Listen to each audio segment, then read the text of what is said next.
کیا اب جانتے ہیں جب آپ رات کو سوتے ہیں تو آپ کی روح اللہ کے قبضے میں چلی جاتی ہے اور پھر صرف اللہ کے حکم سے ہی واپس آتی ہے۔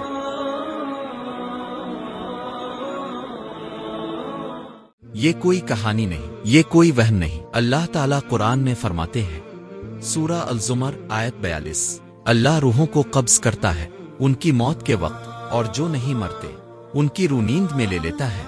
ذرا غور کریں، ہم ہر رات سوتے ہیں اور ہمیں کچھ بھی معلوم نہیں ہوتا، نہ ہمیں اپنے ارد گرد کا احساس ہوتا ہے، نہ ہمیں یہ یاد رہتا ہے کہ ہم کہاں ہیں۔ اسی لیے کہا جاتا ہے نیند ایک چھوٹی موت کی طرح ہے۔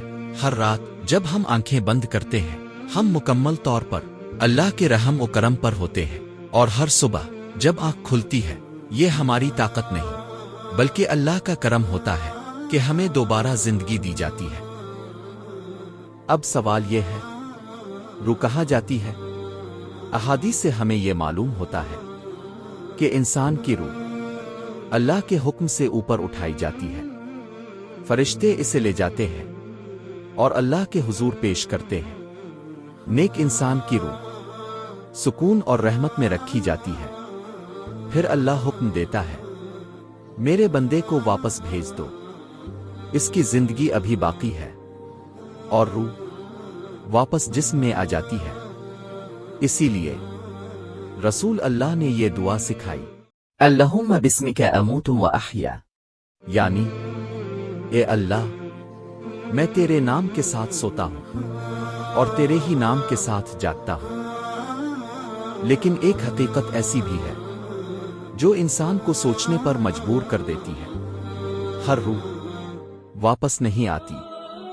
کبھی ایسا بھی ہوتا ہے کہ روح کو واپس آنے کا حکم نہیں ملتا، اور وہی لمحہ انسان کی موت ہوتا ہے۔ لیکن سوال یہ ہے، جب روح اوپر جاتی ہے تو کیا ہر روح کے ساتھ ایک جیسا سلوک ہوتا ہے؟ کیا نیک انسان کی روح اور کمزور اعمال والے انسان کی روح ایک جیسی ہوتی ہے؟ احادیث سے اشارہ ملتا ہے کہ نیک روح کے لیے راحت اور سکون ہوتا ہے، اور کچھ روحوں کے لیے سختی اور تنگی بھی ہو سکتی ہے۔ تو سوچیں، آج ہمارے اعمال کیسے ہیں؟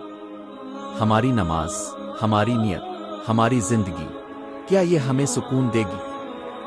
ہمیں مشکل میں ڈال دے گی؟ آج رات سونے سے پہلے صرف ایک لمحہ رکیں اور خود سے پوچھیں، اگر آج میری روح واپس نہ آئی تو میں کس حال میں ہوں گا؟ سونے سے پہلے 3 کام ضرور کریں۔ پہلا، وضو کر کے سوئیں۔ دوسرا، آیت الکرسی پڑھیں۔ تیسرا، سوتے وقت کی دعا پڑھیں، کیونکہ ہم نہیں جانتے کہ کون سی رات ہماری آخری رات ہو۔ اور یاد رکھیں، نیک روح کہاں جاتی ہے؟ بد روحوں کے ساتھ کیا معاملہ ہوتا ہے؟ یہ ایک الگ حقیقت ہے۔ اگر آپ جاننا چاہتے ہیں تو اگلی ویڈیو ضرور دیکھیں۔ اللہ ہم سب کو ایمان اور اچھے اعمال کے ساتھ دنیا سے اٹھائے، آمین۔ اللہ تعالی ہم سب کے لیے آسانیاں فرمائے، آمین۔